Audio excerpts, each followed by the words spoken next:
zəhmətkeşlərinə, əməkçilərinə minnətdarlığımı bildirirəm.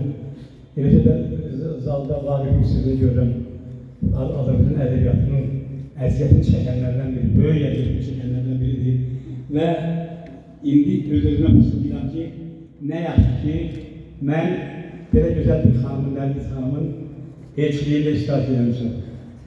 Allah var versin, Allah xoşbaxt versin. Bunları da bilirsiniz, hamının sevdiğimiz jurnallar var. Həmçə o olmur. Mümkün bir çatdırma olmur daha doğrusu.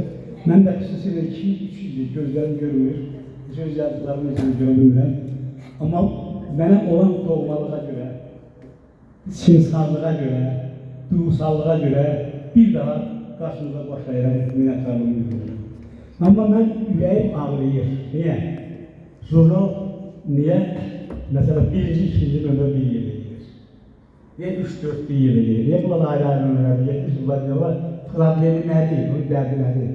Deməli, İntiqam müəllim, mənə elə gəlir ki, Anar müəllim əgər bircə dəfə Mədəniyyət Nazirinə zəng olsa, Azərbaycan jurnalının alıcısı var və məsələn, Sumqayıt Mədəniyyət İdarəsinin kitabana sistemi var. 18 kitabana var.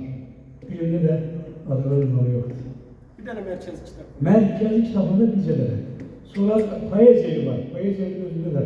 Bu ilə abunəmiz yoxdur. Bu ilə qədər var. Poeziyanın yoxdur. Fikirsiz, nə qədər. Hələ bu Sumqayıt'ı ümid edir ki, bir yazı çıxanda İbrahimə zəng oluram. Sonra Fatih Xanım Fərəziyyət zəng oluram. Sən Allah, Bakıda o jurnalı tapılmana da getirin. Bəs Gəncədəkilər nə edir? Bəs Mingəçevirdəkilər nə edir? Yəni deyirəm, bircə tənə Anar müəllimə, zəng olsa Mədəniyyət Nazirinə, inanmıram ki, Mədəniyyət Naziri Anar müəllimin sözünə etiraz edir.